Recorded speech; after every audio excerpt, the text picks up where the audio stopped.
Peut-être pas tous, bien-aimés frères et sœurs. Mali, Russie. Oh, c'est beau, les amis. C'est beau, le partenaire actuel, favori de toute la jeunesse africaine. C'est la Russie. C'est même pas la Chine. La Chine est plus économiquement plus avancée. Mais le meilleur partenaire que nous avons, c'est la Russie. Et la Russie le montre. Vous savez, la Russie est devenue la quatrième puissance économique du monde. La première puissance militaire, quatrième puissance économique du monde. Mais la Russie ne cherche pas l'argent, le gain, comme font par exemple les Chinois. Les Chinois, quand ils viennent, surtout s'ils tombent sur des gouvernements bidons là, hein, comme en Afrique centrale, la plupart des gouvernements sont des gouvernements budgétivores, comme disaient Sanko et Bassirou, qui aiment seulement l'argent et puis faire la fête. Ce que nous appelons les Nyangalakata. Bref. Alors,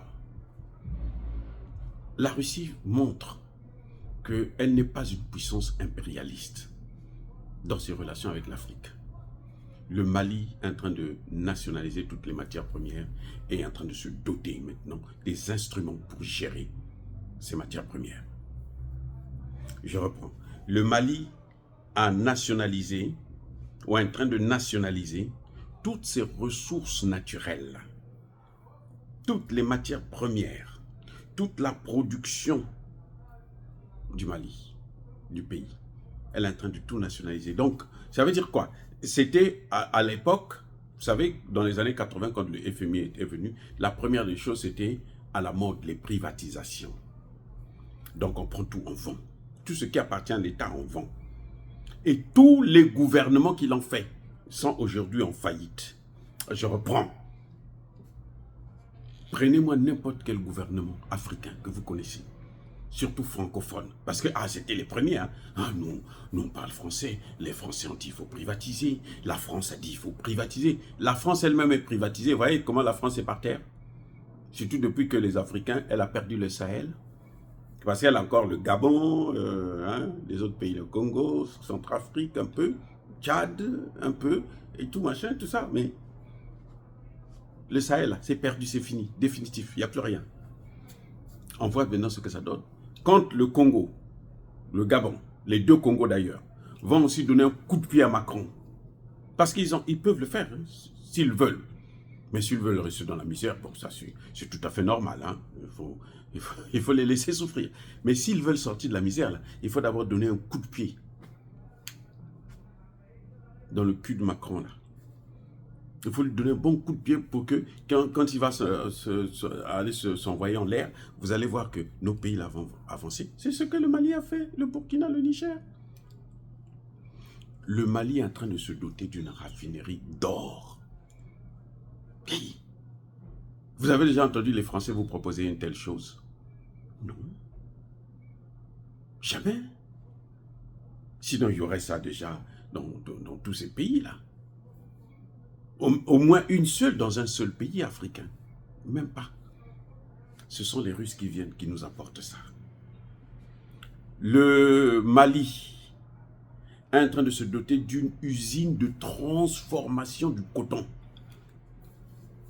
Désormais, le coton russe, plutôt le coton malien, ne sortira plus. Le coton malien doit être travaillé au Mali, transformé au Mali. C'est la matière finie là que nous allons vendre à la Chine, à la Russie, à d'autres pays qui veulent consommer nos produits. Voilà ce qui est en train de développement. Ce n'est pas... Même les BRICS là ne peuvent pas vous développer. Oh, je vais décevoir tout le monde. J'ai dit, hein. Les BRICS peuvent vous aider à vous développer. Mais les BRICS ne peuvent pas vous développer à votre place. C'est le travail des Africains. C'est le travail de nos gouvernements.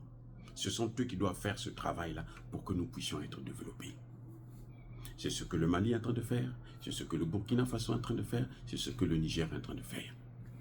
Et chaque fois, il ne se passe pas une semaine sans qu'il y ait une nouveauté, une bonne nouvelle venant du Mali, du Burkina ou du Niger. Mais pourquoi on ne voit pas ça dans les autres pays africains?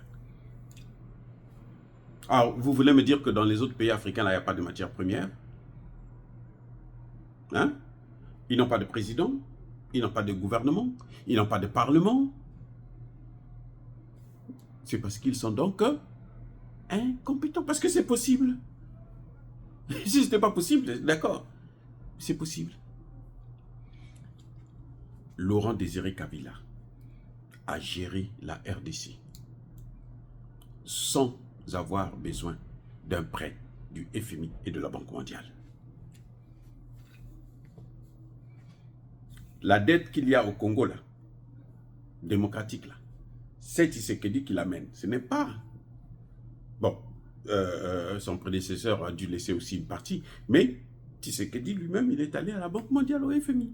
Or, quand vous allez vers eux, ça dit que vous êtes en train de freiner le développement. C'est pour ça qu'ils ne veulent pas que les gens sortent de là. Quand ils voient que vous commencez à payer la dette, ils viennent, ils vous donnent encore une autre dette pour payer la précédente dette et augmenter la dette que vous avez avant. Oui, ça aggrave la situation. Vous ne pouvez pas payer la dette avec une autre dette. C'est se moquer des gens. Mais nos chefs d'État, comme eux, ils ne pensent pas au-delà ils n'ont pas de vision. D'ailleurs, c'est sûr, s'ils n'ont pas de vision. Un pays qui est endetté comme ça, là, c'est qu'il n'a pas le président devrait, en principe, s'il est sérieux, il démissionne.